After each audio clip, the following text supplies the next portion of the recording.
Paano mapasama? O paano ba sumali sa dinami-daming nagpakawalang atake? Baka kailangan kong maghulog ng barya para madagdagan pa ang oras ko dito kung sakaling mabato man ako ng mabato.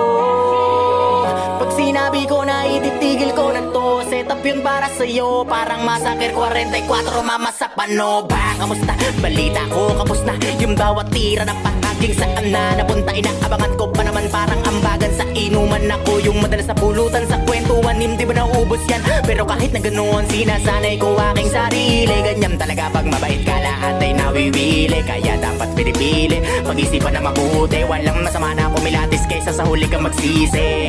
Naranasan ko na rin yan, yung tipong walang pagkakataon na mapakinggan at dumating sa puntong wala na ring malapitan. Sarili ko na lang ang nagsilbi ko na sandigan.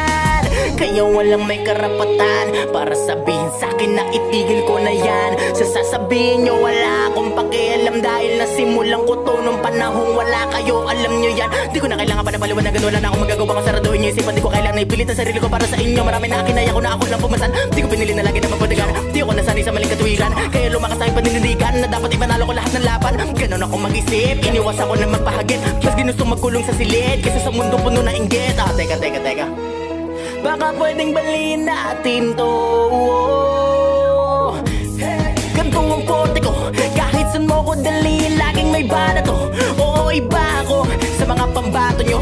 Di ako nagyayabang, kaya kong patunayan kung hanggang saan ang kaya kong gawin. Malabong paningin, pero malinaw ang hangaring naisabutin. Mithiin ang pakpak ko para akin liparin, hanggang sa masagot yung katanungan na paano mapasama? O paano ba sumali sa dinami-daming nagpakawalang atake? Baka kailangan kong maghulog ng barya para madagdagan pa ang oras ko dito kung sakaling mabato man ako na mabato. Pag sinabi ko na ititigil ko na to, setup yun para sa'yo, parang Massacre 44, mama sa pano. Yeah, Shiro, peace out.